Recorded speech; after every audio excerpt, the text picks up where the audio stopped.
بسم الله الرحمن الرحيم सारी जन्नत में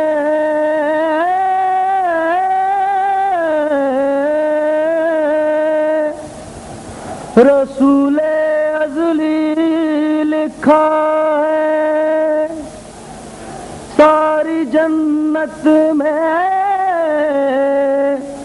रसूल अज़ली लिखा है।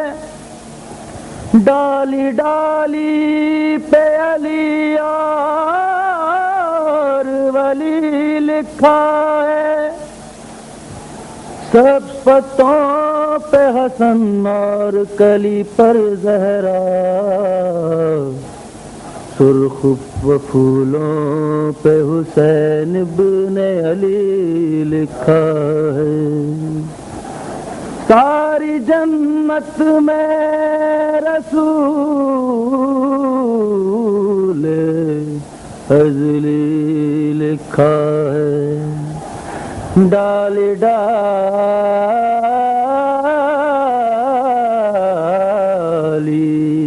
पे अली और वली लिखा है। सब पत्तों पे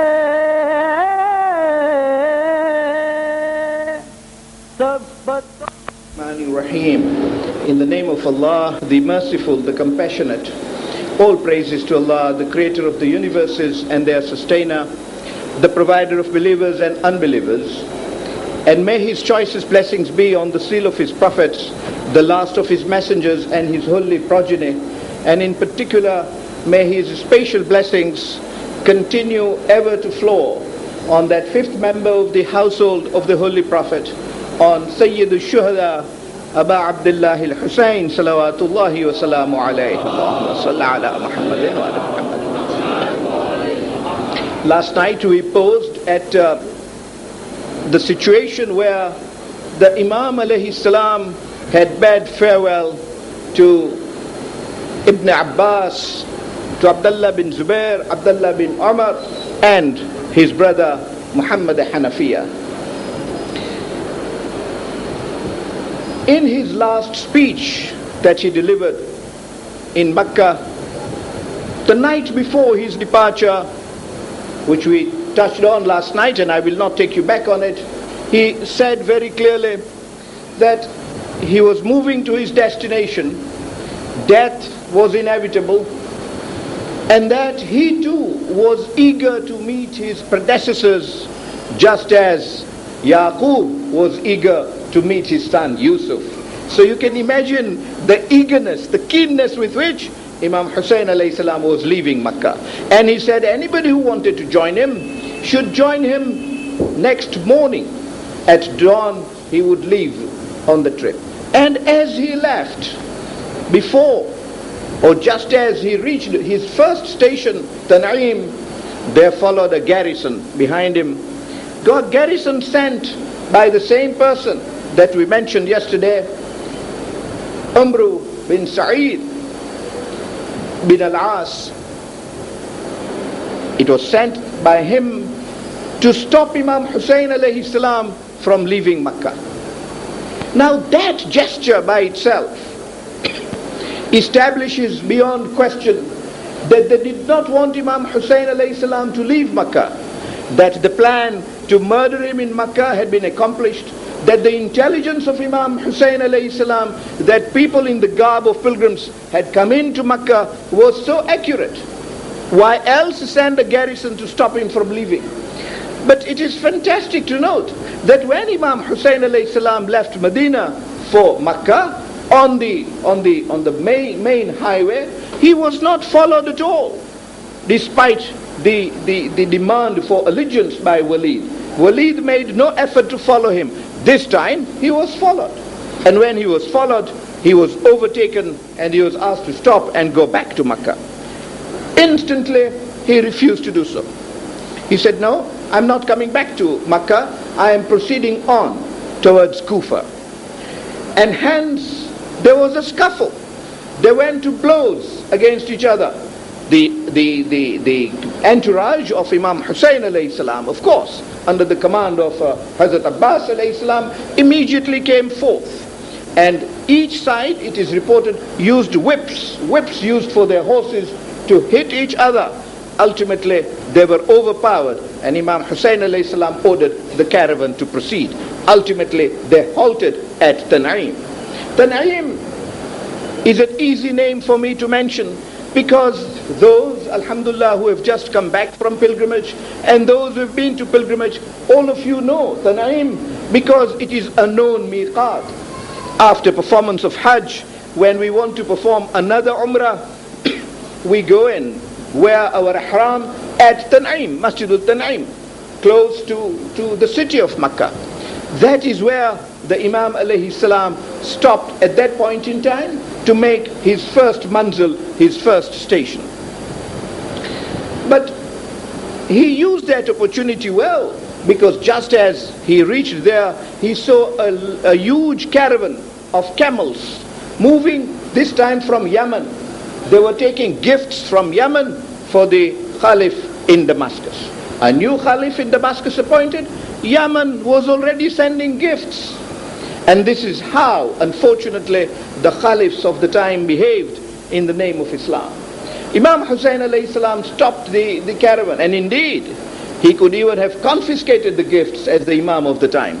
On the contrary, he behaved in a most humane way and turned round to the camel drivers, saying he wanted to hire their camels, because he thought a few more people had joined him from Makkah than he had anticipated. Of course, a good number of them left him in very good time, as I hope we will discuss this evening. Or if not this evening, at least first thing tomorrow evening. He hired more camels. And then he asked the camel drivers if they want to join him, offering them to pay them the full hire if they join him all the way to Kufa, because that is the destination he then mentioned. Or if they want to go only halfway, they could leave him as and when they chose, and he would pay them pro rata, the proportionate hire charges that would be due to them. And having reached this agreement and hired more camels, the Imam alayhi salam moved on. The second station where he stopped was Safah. And the historical event that happened at Safah was that he met a poet called Farazdak. Farazdak says that he was moving in to perform a pilgrimage, and he sees this huge caravan moving out of Makkah. He was, of course, astonished that this is not a time to meet traffic from ahead of me. There would be traffic from behind me. What was wrong? He made inquiries, and he was told, this is the grandson of the Prophet, having converted his Hajj into Umrah. And he thought that was startling. He decided he would meet Imam Hussein alayhi salam himself to find out what were the circumstances in which a Mu'min could do that, and how was that going to be possible in those circumstances, to learn the new thread, as it were. And when he meets Imam Hussein alayhi salam, he introduces himself. The Imam asks him, who are you? He says, I'm an Arab, and no more. Next year, if inshallah we have our sittings on the fourth Imam alayhi salam, Farazdak will come into picture even more prominently. For the time being, Imam Hussein alayhi salam is told that he is an Arab. So the Imam says, where are you coming from? He says, well, I'm coming from Iraq. Imam Hussein alayhi salam asks him, what is the condition, what is the situation of the people in Iraq vis-a-vis me, relating to me? How are they placed? But you can see the Imam alayhi salam taking a strategic decision at this point in time on his journey. And the poet tells him in a poetic fashion, he says that قُلُوبُهُمْ مَعَكْ وَسُيُوفُهُمْ مَعَ بَنِي أُمَيَّةَ. Their hearts are with you, but their swords are also pointed to you. Their swords are with the Umayyads. What a beautiful description. I've been at pains for 2 nights to show the condition of the people at that time, the political setup, and how the authority of the people was totally annihilated. The psychological structure that was built by Muawiyah was such that the mind of the man, the mind of the ummah should be totally paralyzed, and he should be made completely subservient to the orders of the Khalif, however irreligious they may be, however immoral they may be, and however injurious to the cause of Islam they may be. Easy for us today, 14 centuries later, to understand that when we just look at the way Hitler behaved. Because Hitler behaved in precisely that way. Take charge of the mind of the nation and then dictate to the nation. A very, very ordinary principle, very well-known principle on which dictators act. That if you allow the public to think, then the moment they have the freedom to think, they will oppose you. They will tell you what they think is right, and they will build courage. And this is what Imam Hussein alayhi salam was asking them to do, to build courage, that as Muslims they should be able to stand up to ensure that the religion of Allah is protected and preserved, that being the motto of Imam Hussein alayhi salam. But for us, that put it so well to him, that their hearts are with you. In other words, they accept you are right. They know you are the most pious person. They know you are the person most entitled and most legitimate to hold the office of the Khalif. Despite that, they are prepared to be coerced. They are prepared to be driven as slaves by the Khalif, and so that the slave age returns to the Arab world. And this is what the Umayyad regime sought to establish. Alas, that the Abbasides did the same. But inshallah, we shall see that hopefully in the years to come. For the moment, this was the trick the Umayyads were playing. Farazdak, in his assessment, was able to say that they do consider you the most prominent. The hearts are with you. They come out for you. And this is what happened when the Kufians wrote their letters. They were expressing their true sentiments. The moment Ubaydullah ibn Ziyad says, if anybody supports Muslim, I will lock him up. The moment he says, anybody who does not support Muslim will be given so many thousand dinars, the Muslims of the time changed. Now, this is a very important part of that episode for us today, because that wrong which the Kufians did is a wrong we can perpetuate. The caution we have to take from it is to ask ourselves, if we had been in Kufa on that occasion, how would we have reacted? Would we have remained with Hazrat Muslim alayhi salam? I said last night, 18,000 people had made allegiance to Hazrat Muslim.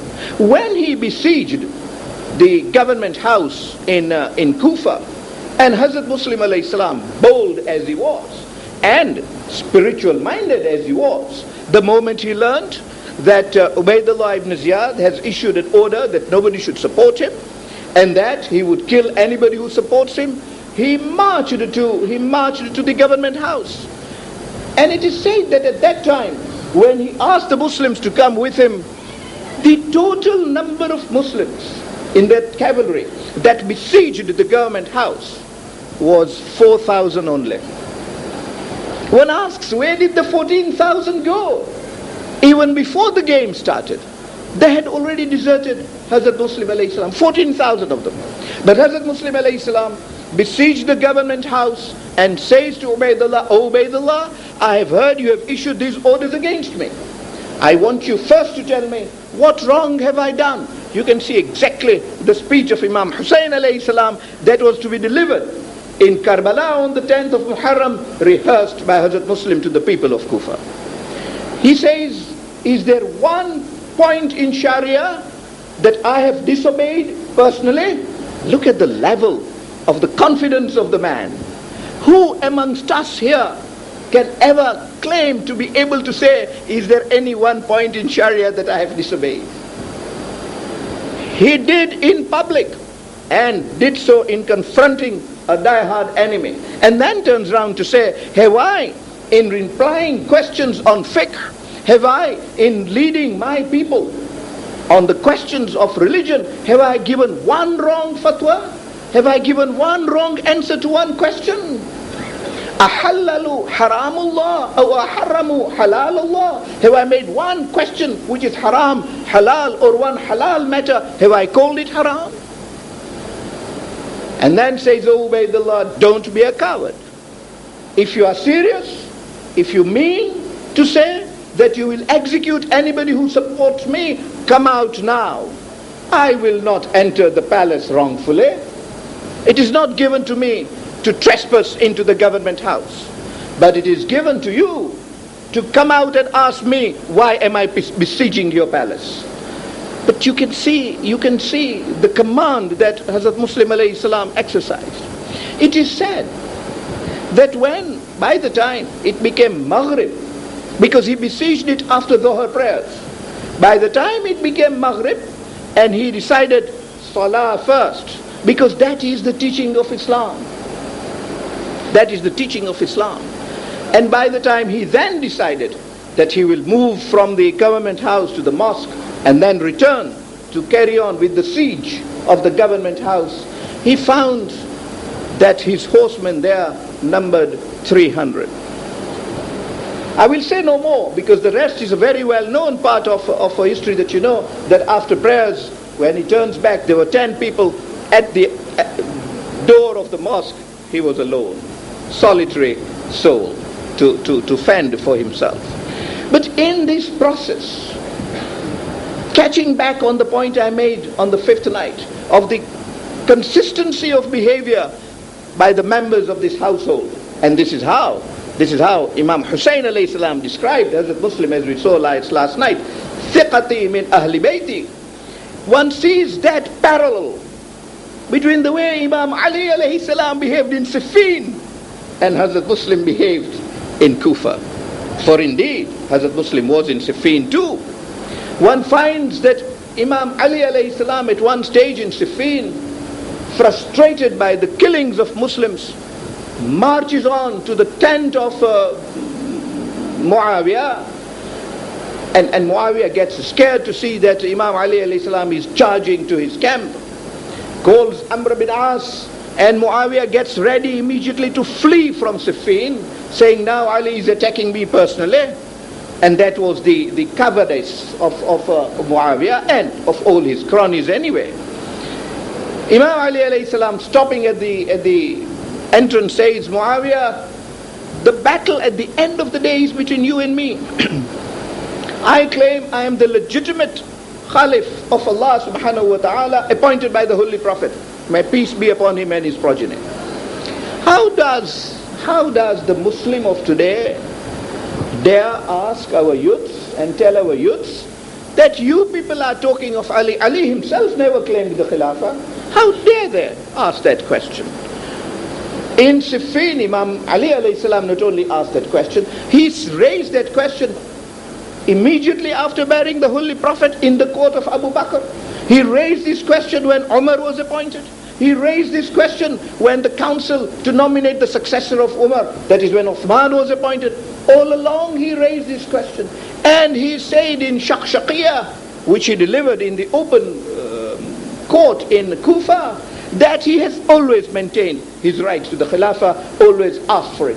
And his living for those 25 years, he describes that situation in most poetic but most practical terms. He turns round and says that those 25 years I passed with a bone pricking in my neck every day and every night. This is how he describes that situation. And he put that question boldly and squarely to Muawiyah, that, oh Muawiyah, come out and let us battle it out. If you are the true successor of Allah, true successor of the Holy Prophet appointed by Allah to be his Khalif, may we seek to Allah that you should succeed in that battle. And if I am, that I should succeed. And Muawiyah did not agree to come out. But what Hazrat Muslim also saw, that when it became time for Salah, Imam Ali alayhi salam would tell his people, stop the war and let us pray. Ibn Abbas was in Siffin, the Ibn Abbas that we are talking about, who followed Imam Hussein alayhi salam to Makkah. And he turns round to Imam Ali and says, Ya Ali, the battle is now in full fury and full ferocity. Do you want to interrupt it for the sake of Salah? And as you know it all yourselves, Imam Ali's answer was, Ya Ibn Abbas, it is for this Salah that the fury of the battle is taking place at all. And we see that behavior continued in Karbala. But even when a lesser person than an Imam, a lesser person than a Masoom was in charge, you saw exactly that theme. But as Muslim was leading his people in prayers, what was Muawiyah doing? He gathered the tribal chiefs. He took the time. He had no time for prayers. He gathered the tribal chiefs, gave them money and said, go and bribe the people of your tribes that they should not go back to Muslim and they should not support Muslim. Well, that is how that agenda proceeded with the Umayyads. And that is how the people were made to believe. Hence, Farazdak is able to say, their hearts are with you. They know where truth lies. If they did not know where truth lay, and there was a confusion in their minds, or they were not able to decide because of definite circumstances, Allah might have forgiven them.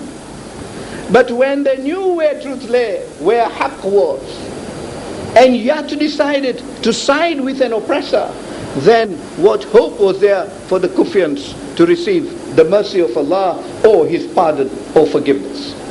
However, Imam Hussein alayhi salam, having heard that couplet from Farazdak, that قُلُوبُهُمْ مَعَكْ وَسُيُوفُهُمْ مَعَ بَنِي أُمَيَّةَ, smiles and says to Farazdak, how beautifully have you put it, and how truthfully is it?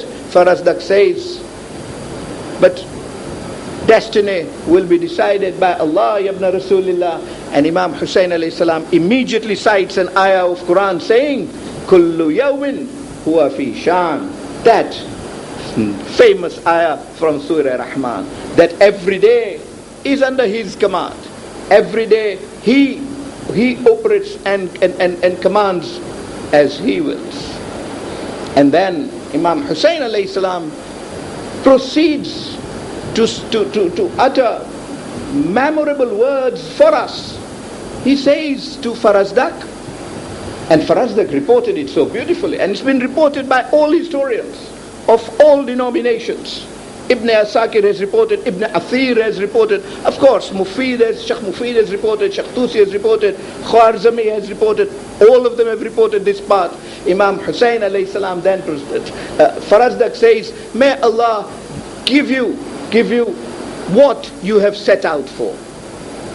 Now that was a beautiful expression, saying as it were, that if you have set out to challenge the Umayyads regarding the Khilafah, because it is yours, and the hearts of the people are with you, may Allah give you success there. If you have set out for sacrifice, may Allah award you that. Imam Hussein alayhi salam's answer to that, he says, yes, we have set out with our aims. If destiny will be compatible with our aims, if destiny will provide fulfillment of our aims, we shall thank Allah. And indeed, we shall seek His help in order to thank Him. So in order even to thank Allah, he teaches that it is not possible for us just to say shukran lillah. It is not possible for us to express the real thanks to Allah without seeking help from Him. And hence, even in one of the du'as of the fourth Imam alayhi salam, the teaching is, oh Allah, give me the tawfiq and give me the ability that I should be able to thank you. Because thanking Allah is a level of piety, and hence the importance that we do so continuously. Indeed, the eighth Imam alayhi salam's teaching is, do not finish your salah without the sajda of shukr. That sajda of shukr that we do, of such great importance. And indeed, hadith is that sajda of shukr that we make after prayers can well be the cause for acceptance of the salah. And hence the great importance of that sajda. Imam Hussein alayhi salam says, and we shall pray to Allah that He should give us the strength and the tawfiq to thank Him for having provided destiny which was compatible with our aims. And then he goes further to say, but if Allah's will is such that the destiny does not provide fulfillment of our aims, then he has not lost who has set out to fulfill his aims with truth as his motive and piety in his heart. Those then are the criteria. What is absolutely fantastic, and I beseech you to reflect on that aspect of the matter. And this is why I'm taking time to discuss this journey, because those stations provide beautiful lessons, particularly on piety. Imam Hussein alayhi salam was now already surrounded by enemies, and I say surrounded in a metaphorical way. He has had to leave Medina. Can you imagine? And he was complaining in one of the speeches, which I did not discuss for lack of time. But in that second speech he says, what do I say about people who have caused me to leave my hometown, to leave the graveside of the Prophet, who have put me in fear and now make me leave the sanctuary of Allah. That is the position, the situation of the Imam alayhi salam. Chased so that he does not leave Makkah, with a garrison of people moving on, knowing that he is going towards his sacrifice. And yet, in that frame of mind, when he is stopped by a poet and is spoken to in this language, what beautiful words he uses to teach a philosophic principle of idealism, that if Allah will give us what we desire, because that must come from Allah, then we shall thank Him and seek help from Him to thank Him. And if He does not, we know that He has not lost who has set out in his aims with truth as his motive, seeking haqq and piety in his heart. So those are the criteria, as I said, which even in that situation he is able to spell out, which shows that he is truly the repository of the teachings of Allah. That even in such circumstances he does not have to reflect on what is the correct situation. He spells it out even in those circumstances immediately in the nick of time.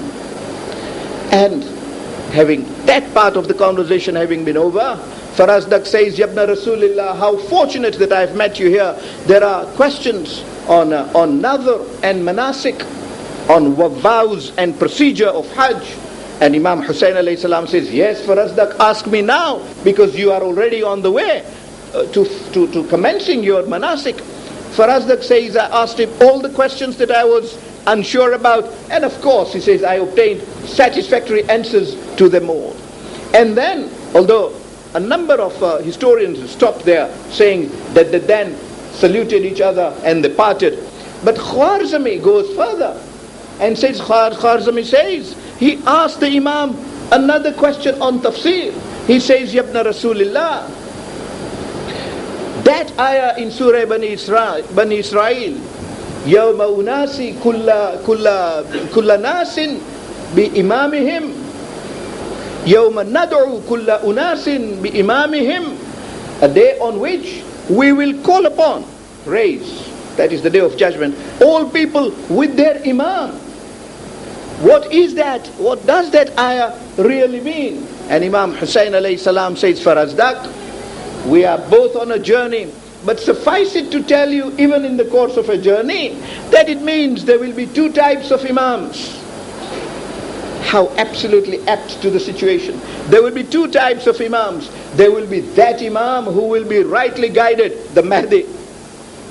The rightly guided imam, and he will lead people towards true guidance, which will end in heaven. And there will be those imams who will be wicked, and they will mislead people and lead them astray, the final destination of that group of people following such an imam will be hell. What an important proposition that the Imam alayhi salam made. Quran mentions that proposition also. And when one understands that tafsir of that ayah of Surah Bani Israel, I think it is verse 71, when one understands that particular interpretation in the light of that other hadith of the Holy Prophet, that after me my ummah will be divided into 73 sects, as we've already discussed, and only one of them will be on the right path. How important then that we determine for sure who is the true imam, because 72 of them will be imams who will be false, and there can be no doubt about it, because the Holy Prophet has said so. How important therefore for each Muslim, and particularly for us who are seeking the truth, and inshallah, grace of Allah, that we are on the path of truth, but the prayer to Allah that we should remain on that path. Rabbana la tuzigh qulubana ba'da idh hadaytana. Do not allow our hearts to stray away ba'da idh hadaytana, after you have put us on this guidance. Wa hab lana min ladunka rahma, and favor us with your mercy. Innaka antal wahhab, for surely you are the giver. You are the one who will give. Ayah of Quran and a dua we constantly recite in Qunut. Well, Imam Hussein alayhi salam dogmatically says to Farazdak, make up your mind now, because that day will be a day on which يَوْمَ نَدْعُ كُلَّ أُنَاسٍ بِإِمَامِهِمْ, they will be called with their imams. If their imams can save them, they will go to heaven. If not, they will not. Hence the question I keep asking, show me another sect in which the imams can turn around and say that when your soul will be taken from the body, I will be there. Who other than Imam Rida alayhi salam has said that?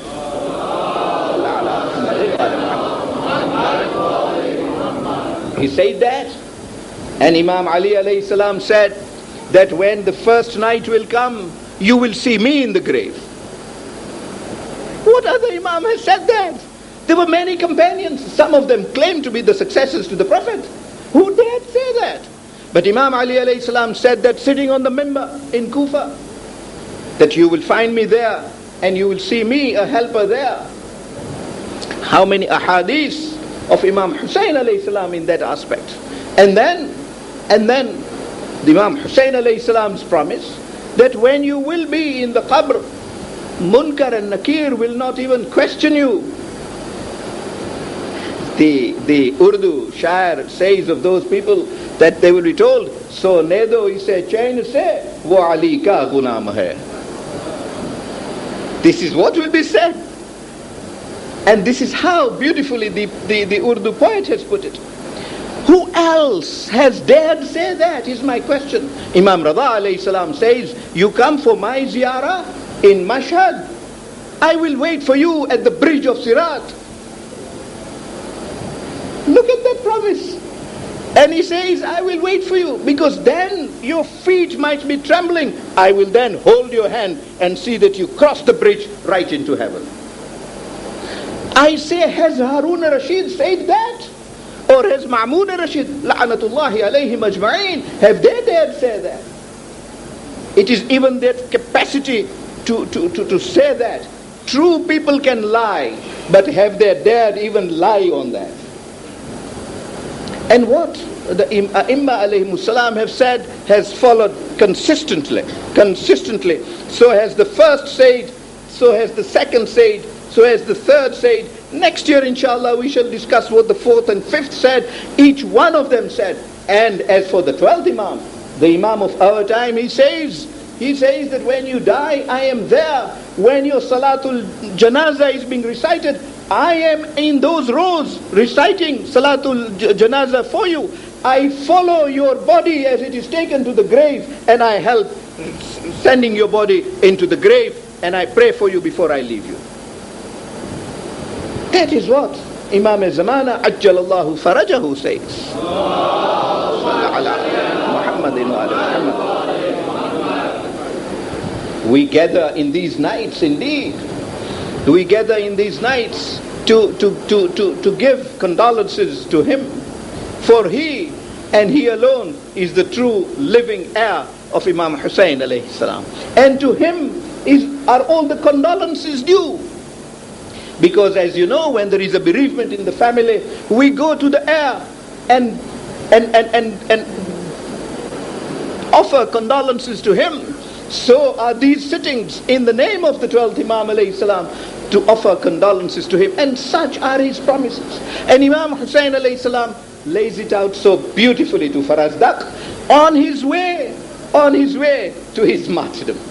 If it was on his way to a university to make a lecture or a podium, one can understand, because his frame of mind is based on that intellectual approach. But he's on his way to his death and he utters those beautiful words. And from there he moves to Dhat Irq.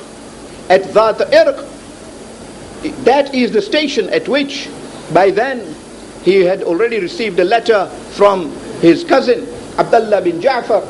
And Abdullah bin Ja'far, an eminent personality of extensively high and excellent standing in Medina at the time, had written a letter to Imam Hussein alayhi salam from Medina to Makkah, which the Imam alayhi salam received just before he was leaving Makkah. In that letter he says, "Oh my brother," there was no time to mention this last night, "Oh my brother, I have heard you are leaving Makkah for Kufa. Please do not rush for Kufa. We know what the Kufians have done with our family before. You," and this is a beautiful expression of Hazrat Abdullah in that letter, he says, "You are the shining light of this land. Extinguishing that light will mean extinguishing Islam. You are the standard which the guided people look to for their behavior. And you are the hope of the mu'mineen, of the faithful." You can see all three aspects so beautifully covered. So beautifully covered. That is Hazrat Abdullah. Not only philosophy included in those words, theology included in those words, couplets included in those words, all in one rushed letter. Rushed because he got the news that the Imam alayhi salam was leaving Kufa. Now it is at Dhat Irq that he meets the Imam alayhi salam in person and produces to him a letter from the governor of Makkah with the brother of the governor present, because Hazrat Abdullah says to the governor of Makkah, "I will not take your letter and give it to Hussein alayhi salam. He may not trust at your letter." So the governor says, "I'll give you my brother Yahya. Take my brother Yahya with you, and Yahya will hand over the letter to the Imam." And so Hazrat Abdullah and Hazrat Yahya are both together when Hazrat Abdullah meets the Imam alayhi salam at Dhat Irq and tells him again, "Don't leave. You have this fear that people have come in the garb of pilgrims, in ihram. But here is the brother of the governor, and here is the letter of the governor providing you security."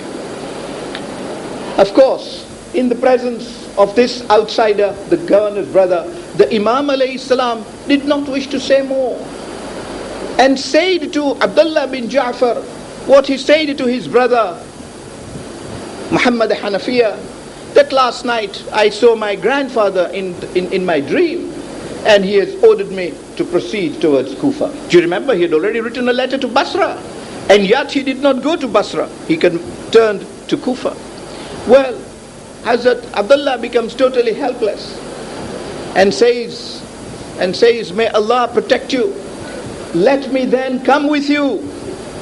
But the whole idea, as we have discussed before, was not to take a strong army with him. That group that was moving was hardly armed. There was hardly a camel carrying armaments. Each was carrying the minimum armament that an Arab of that time would normally carry. A sword or a spear would be something that an Arab would anyway carry in his journey through the desert. And this is all how Imam Hussein alayhi salam was armed. And he left behind important warriors. He sent away Muslim. He said, he kept behind Muhammad Hanafiya, saying, you will be my eye and ear when I will not be in Medina, and send me the intelligence reports. I must keep somebody behind to send me intelligence reports. A sort of a suggestion that persuaded Muhammad Hanafiya to leave behind, because it was not easy for them to leave Imam to go and stay behind in Medina or Makkah. Likewise, Hazrat Abdullah was told, you are so sick, you will not be able to bear this journey. It is going to be a journey of hardships and trials. But as they were ready to depart, and you can see the excellence of the character of Imam Hussein alayhi salam, he says, oh my cousin, pause a while. This governor has sent me this letter out of consideration and courtesy to me. Courtesy demands that I should thank him for this letter.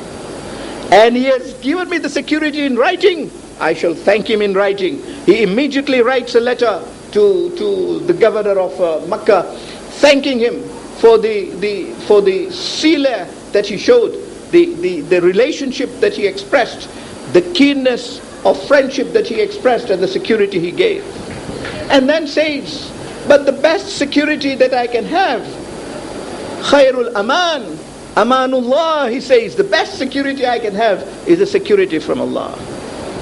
And it is with that security from Allah that I'm marching on, because no other security can save me from the hands of Yazid. And then again puts in memorable words of piety and teachings. He says, and he only can expect the aman of Allah, the security of Allah on the day of judgment, who has feared of Allah on this earth. He will not receive the security of Allah on the day of judgment who has not feared Allah on earth, who has not been God-fearing here. Hence the teaching that we have to be God-fearing here to receive the aman of Allah there. Who more God-fearing than him? What fear does he have of aman? How he saw death, we discussed on the 5th night in his couplet. Taraktu khalqa turran fi hawak.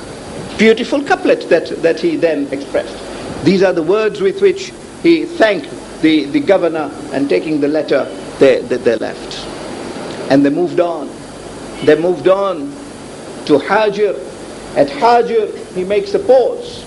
And having made a pause, he decided that he must inform the Kufians that he is getting there. He had already written a letter, do you remember, saying that he would soon come without giving the date. The guest must inform the host his exact date of arrival and the flight number these days. The Imam alayhi salam at least had to express the exact situation. 27 days had passed since Hazrat Muslim alayhi salam had written to him a letter saying, I have 18,000 people giving allegiance, all sound people here are prepared to support you, and now is the correct time to come over. And the Imam alayhi salam responded to the Kufans. Now he writes a letter saying, I refer to your letters and to your recent letter which says that you are now 100,000 in number. Now that number cannot be questioned, because the letter of the Imam is extant, in which he says, you have recently told me, that is the figure of 18,000 had now risen to 100,000. Says you are 100,000. So be it known to you that I have already left Makkah on the day of Tarwiyah, that is the 8th of Dhul Hijjah. On the date of Tarwiyah, I've already left Makkah and I'm proceeding towards you to meet you there on your promise that you will support me in my mission and you will support me in securing my rights. And then prays for them in that letter and sends the letter out. And that letter is given to Qais bin Mashar Saydawi to send to the Kufians. By this time, Ubaidullah ibn Ziyad had already learned that the Imam alayhi salam has left Makkah. He had learned, I'm sure, that he has left with a small garrison.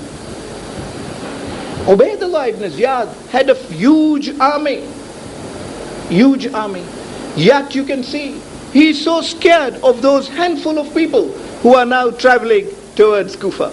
He sends a complete garrison, indeed a complete barrack, to Qadisiyah to make a blockade so that the Imam alayhi salam should not be able to enter Kufa. Between Qadisiyah and Shah Khan, there is a complete blockade of armament of the cavalry, actually horsemen, guarding that border so that nobody can enter Kufa and nobody can come out of Kufa. One asks, why so many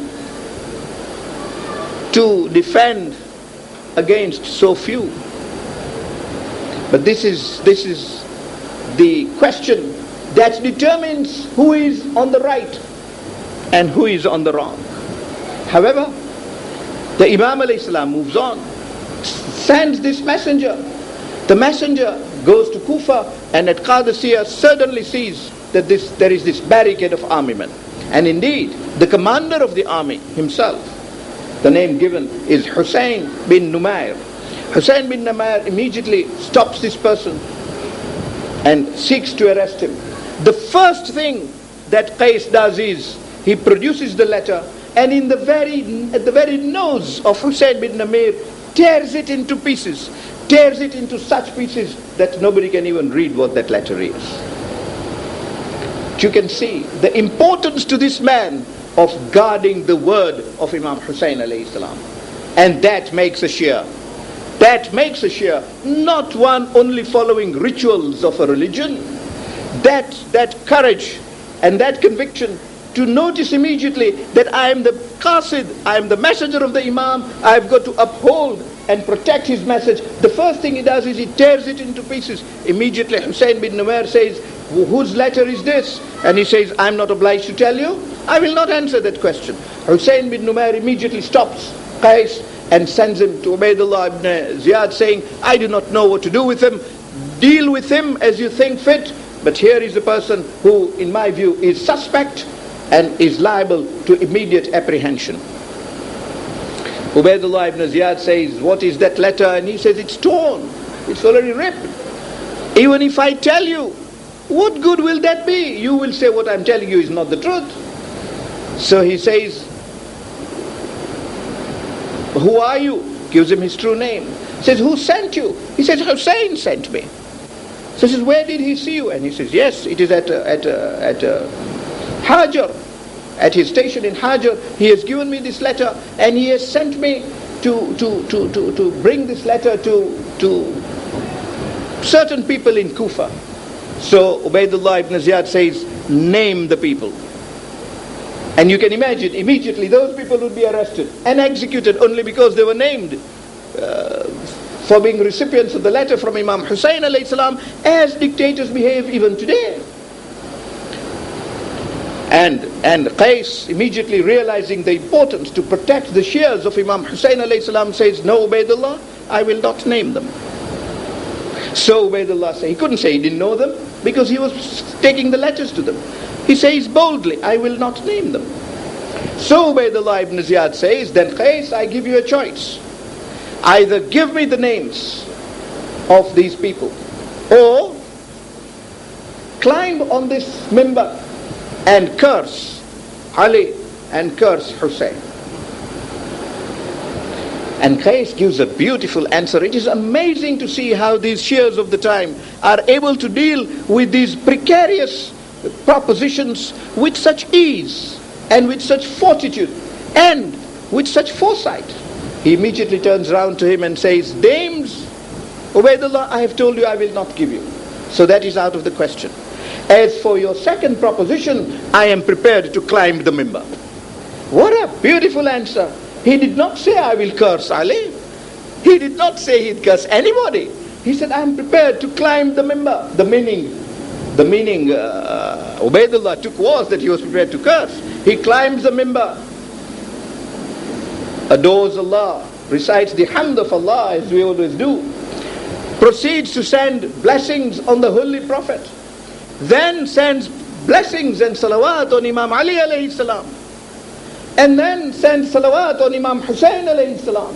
And having done that says, oh Allah, curse Muawiyah, curse Yazid, and curse this Ubaidullah ibn Ziyad who is out to kill Imam Hussein alayhi salam. You can imagine what's happened to Ubaidullah ibn Ziyad then. So it actually backfired. His threats so majestically backfired. Instead of the curse going on people he wanted cursed, the curse came rightly on him and those whom he was protecting. And when he heard, he immediately ordered, arrest him, and tells him, I will kill you so that your each bone is broken. He gives the answer Hazrat Muslim gives, says, O Ubaidullah, what else could I have expected from you? What else could I have expected from you? And he is taken to the top of the palace and thrown down from there so that each of his bones break. And is then taken round the town so that everybody becomes scared of what Ubaidullah ibn Ziyad can do. But this was the bravery. This was the preparedness and the eagerness of the true Shias of Imam Hussein alayhi salam to give their lives in the path of Imam Hussein alayhi salam, in the path of Allah. Indeed, this is what he said. What could I have expected from you? And I am now not upset. Indeed, this is what I look to. But it is amazing, it is astonishing when one looks at the reports of Karbala written by our enemies. In those reports one finds that eagerness to die not only comes from mature people like Muslim ibn Awsaja, who knew who Imam Hussein alayhi salam was, not only comes from Habib ibn Madahir, not only comes from Hazrat Abbas alayhi salam, who truly knew. If there was anybody in Karbala who truly knew who Imam Hussein alayhi salam was, that was Hazrat Abbas alayhi salam. What we hear, although we shall discuss more of him tomorrow night inshallah, but what we discuss what we know of Hazrat Abbas alayhi salam, that he never called Imam Hussein alayhi salam by his name. He always called him as Mawla, was not only out of love of a brother or for a brother. It was not purely out of love. It was the recognition of the status, the true status of Imam Hussein alayhi salam, Mawla, in the true spirit of that appointment. Allah made Man kuntu mawlahu fahada mawla. Because for Hada Aliyun, then became Hada Hassan, and then became Hada Hussein. And that is the spirit on which Imam Hussein alayhi salam was a Mawla. When Hazrat Abbas uttered those words, dual intention, brother, true, but brother who is an elder brother to be respected and revered, and hence the Mawla, and truly the Mawla appointed by Allah. And one can see how each utterance, apparently, ostensibly an utterance of the worldly fashion, taking piety with it, with so much thawab. But it was not only people of this eminence and this level who knew Imam Hussein alayhi salam and who were so eager to die. One finds a child like Hazrat Qasim alayhi salam, 13 years old boy, 13 years old only. He so eager to die. It was on the eve of Ashura, as you know, when Imam Hussein alayhi salam had gathered his people. And having gathered his people, he did what he had done twice on the way to Karbala, and many people left him then. He turns round and says to people, I will extinguish all the candles, whoever wants to go should go. When people who wanted to leave left, and there was left with him the core of his companions who were to die the next day, Imam Hussein alayhi salam says, tomorrow will now be the day of Shahada. And turns round to Abbas, and speeches were made which we shall discuss perhaps on the 9th eve or the 10th eve. Speeches were made, and the Imam alayhi salam indicated who will die, where, when. Qasim was not mentioned. And Qasim turns round and says, oh my uncle, you haven't mentioned me. Will I not die tomorrow? Will I not be able to sacrifice my life for you? This is a 13-year-old boy asking Imam Hussein alayhi salam. You can imagine, I dare say, the Masaib on Imam Hussein alayhi salam did not start with Qasim on the day of Ashura. It started on that occasion, and Bibi Zainab alayhi salam reports that what was Imam Hussein alayhi salam to tell Qasim? He did not have the heart. Those words did not reach his lips to say, yes, Qasim, you also will die tomorrow. So he turns to Qasim and says, Qasim, how do you see death? You are talking of dying tomorrow. How do you see death? And he says, Ya Ammi, death to me is Ahlan min al-asl. It is sweeter than even honey.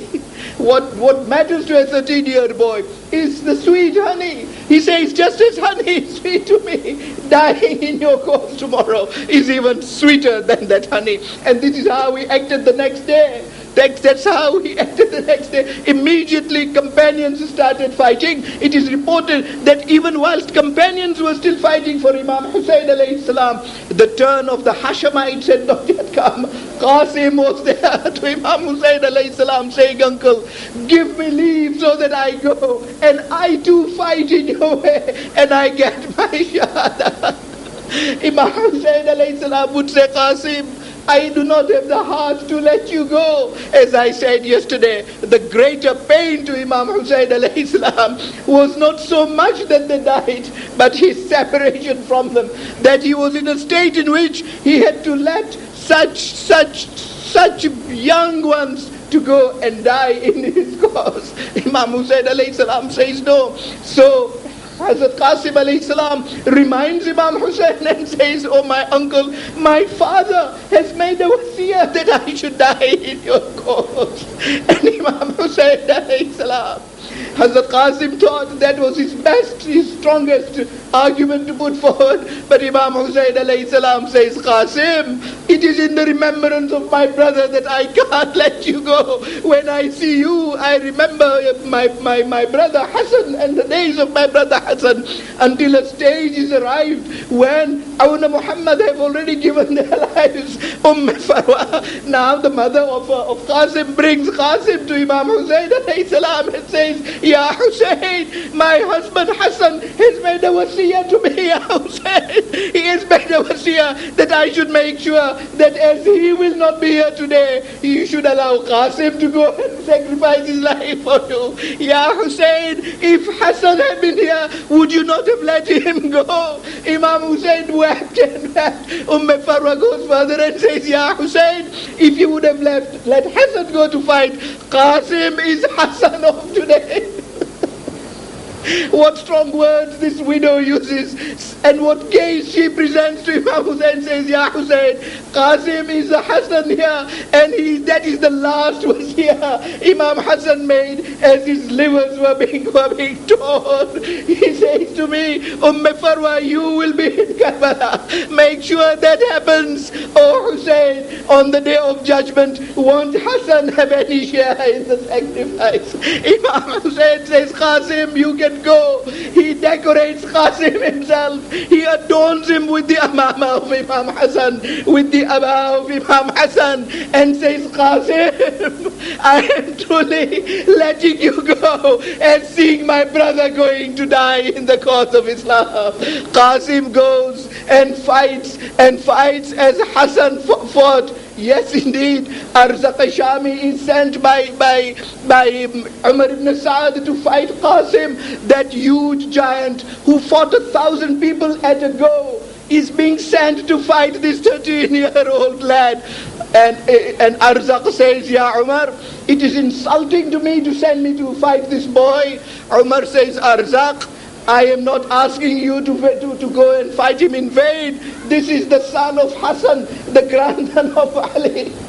Arzaq says, I will send my youngest son to fight him. In no time, the youngest son is killed. He says he sent his second son. The second son is killed. He sends his eldest son. The eldest son is killed. And then he goes himself to fight Qasim. Time does not permit to show how Qasim killed him.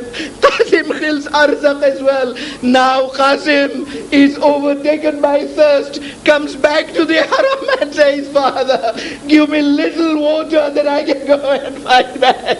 And Imam Hussein says, Qasim, why are you asking for that which I cannot provide? After such a fight, after killing Arzaq, you come and Qasim asks for water, and your uncle is helpless, not able to give water. But put this ring in your mouth, you will get some solace. The ring is kept for a few seconds and removed. Qasim goes back. Farwa comes to Imam Hussein and says, Ya Hussein, why is Qasim back? Is he afraid of fighting? And Imam Hussein says, Farwa, he has killed the most valiant of soldiers, and he is back now to fight. He fights until he gives his life, and when he gives his life, he makes the last salam to Imam Hussein. Assalamu alayka ya Aba Abdullah. As Imam Hussein alayhi salam, now anxious to meet Qasim, gallops towards the body of Qasim. Those enemies come in his way. He kills them, and as he kills them, they panic, and in their panic, they all ride over the body of Qasim. By the time Imam Hussein alayhi salam comes to the body of Qasim, it's already been cut into pieces by the hooves of soldiers. Imam Hussein alayhi salam says, Qasim, how do I take your body now to the camp? How do I take your body to your mother? Imam Hussein alayhi salam takes off his aba, lays his aba on the ground. Oh, he picks up pieces of bones of Qasim, lays them out into the shape of the body, then lifts that aba, takes to the camp and says, Farwa, your Qasim is now already sacrificed. ألا لعنة الله على القوم الظالمين وسيعلم الذين ظلموا أي منقلب ينقلبون إنا لله وإنا إليه راجعون. رحم الله من يقرأ الفاتحة.